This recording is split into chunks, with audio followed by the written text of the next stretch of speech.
Los judíos, en el siglo 70 después de Cristo, fueron obligados a abandonar Judea-Palestina por el Imperio Romano.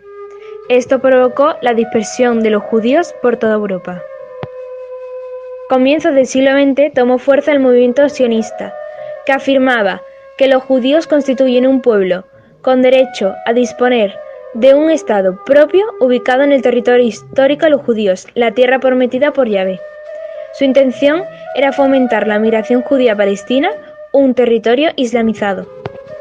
Estos fueron apoyados por el gobierno británico tras la Declaración de Balfour, que defendía la creación de un hogar para los judíos en Palestina. Esto abrió paso a una masiva inmigración de judíos hacia Palestina. La ONU aprobó un plan para la partición de Palestina, que recomendaba la creación de un Estado árabe independiente y uno judío. El plan fue aceptado por los israelíes, pero no por los árabes, que lo veían como una pérdida de su territorio.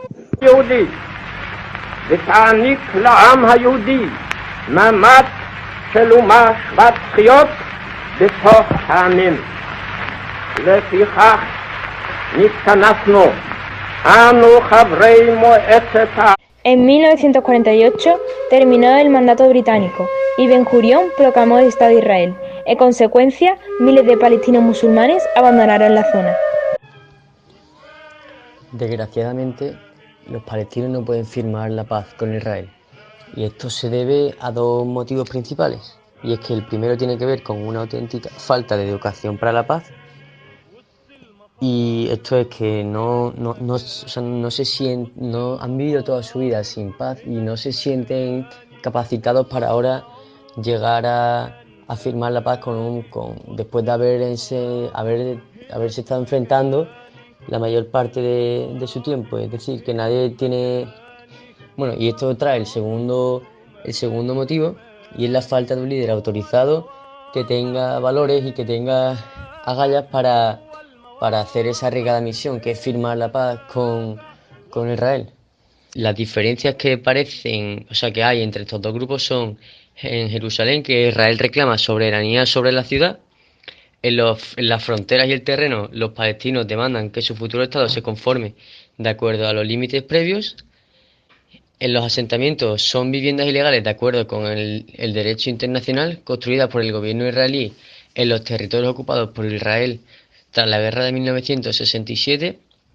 Y es que en Cisjordania y en Jerusalén hay más de 500.000 de colonos judíos. Y en cuanto a los refugiados palestinos, los palestinos sostienen que los refugiados tienen el derecho de regreso a lo que hoy es Israel, pero para Israel abrir la puerta destruiría su identidad como Estado judío. Esto es que los palestinos quieren volver, pero Israel pues se niega a abrir sus puertas. Lo primero que hay que considerar es que la opinión pública está a favor de los israelitas y para un presidente sería imposible retirar el apoyo a Israel, ya que se le pondría a toda la opinión pública y la población en contra. Además, ambas potencias son aliadas militares. Israel es uno de los mayores receptores de ayuda estadounidense y la mayoría llega en subvenciones para la compraventa de armamento. Palestina no es un país. La ONU reconoció a Palestina como Estado observador no miembro a finales de 2012. Esto es, que les permitió participar en las asambleas generales de la ONU, pero no la reconoció como país, sino como Estado. Es decir, Palestina no es un país, es un Estado. Bueno, ¿y ahora por qué están peleando ambos? Bueno, pues tras el colapso de las conversaciones de paz que propusieron Estados Unidos y el anuncio a comienzos del año de un gobierno de unidad entre las facciones palestinas de Fatah y Hamas, considerado inaceptable por Israel, comenzó una escalada de violencia que dura hasta hoy en día. Porque la decisión de dar luz verde a la fase militar tiene un objetivo según Israel y otro objetivo según los palestinos. Porque, por ejemplo, Israel tiene un objetivo limitado que es desarmar a los militantes palestinos y destruir los túneles construidos por el ejército palestino, con el objetivo que tiene como objetivo esos túneles infiltrarse en Israel para atacar las zonas más débiles. Israel también quiere el fin de los lanzamientos de cohetes de parte de los ejércitos palestinos, pero aunque no impacten en zonas importantes, ya que Israel, gracias a la ayuda de Estados Unidos, ha avanzado mucho en su sistema de antimisiles. Palestina, en cambio, asegura que ellos lanzan cohetes contra Israel como legítima defensa, en represalia contra la muerte de partidarios de su partido a manos de israelíes. Y para ello se defienden, ya que tienen su marco de derecho a resistir la ocupación y el bloqueo de su territorio. Mr. President, Israel also shares the commitment to peace that you expressed yesterday. We've already made peace with Egypt and with Jordan, and Israel's hand is extended to peace, in peace, to all our neighbors, including the Palestinians. The peace we seek is a genuine and durable one, in which the Jewish state is recognized.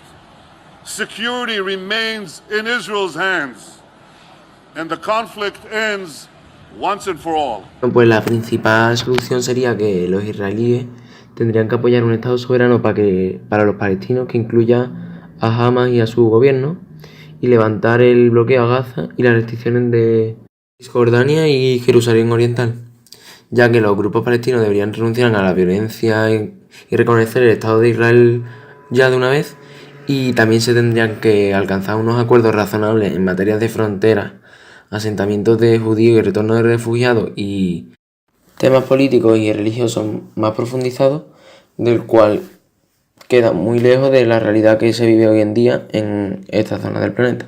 Debemos alcanzar un acuerdo político, tenemos que cambiar el paradigma que se nos ha enseñado durante 7 décadas y en el que se nos ha dicho que solo la guerra traerá la paz.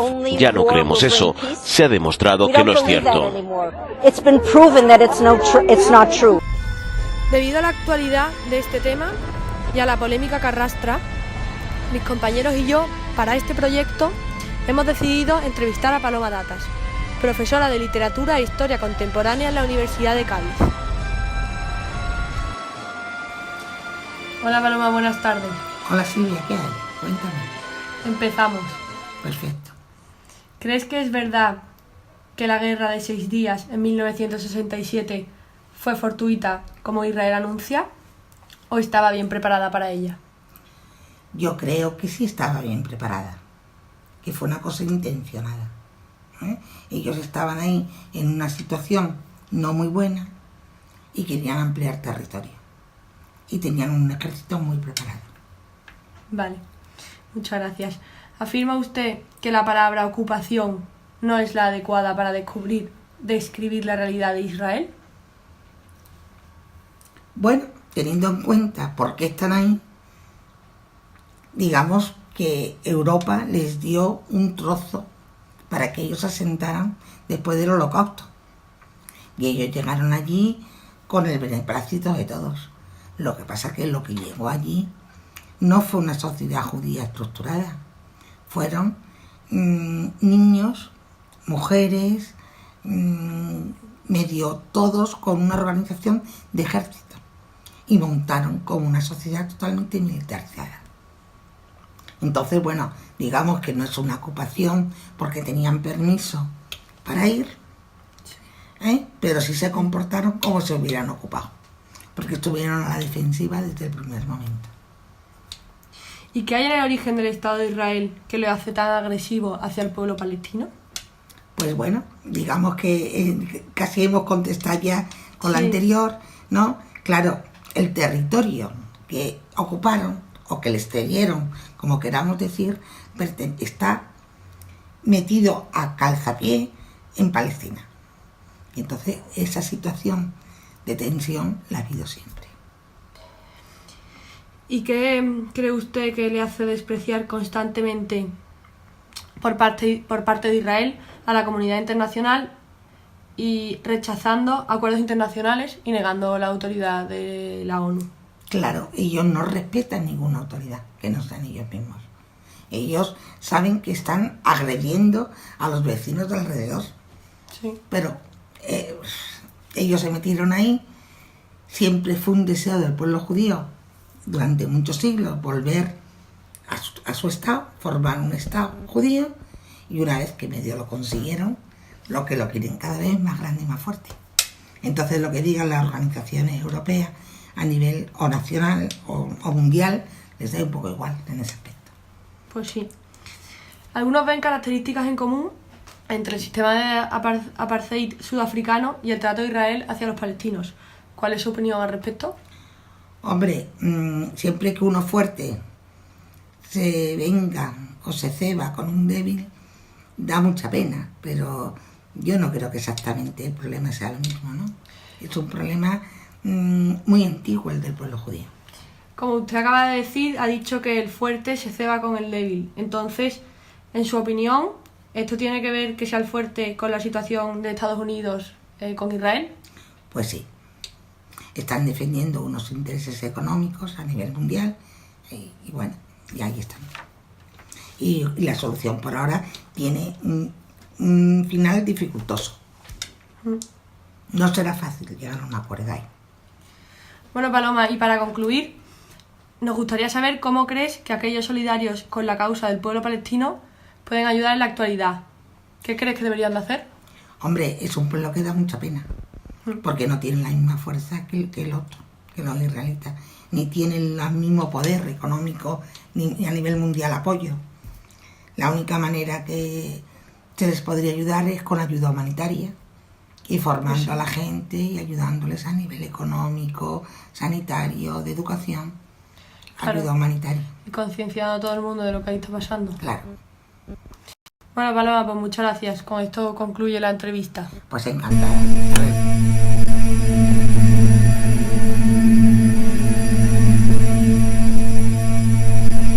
Any violence by a large population is not because this people is more violent than any other. It's an alarm, it's a sign, it's a signal that something is wrong in the treatment of this population.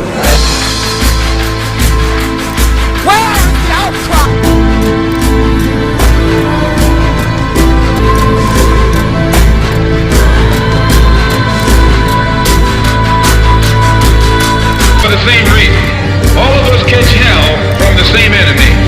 We're all in the same bag, in the same boat.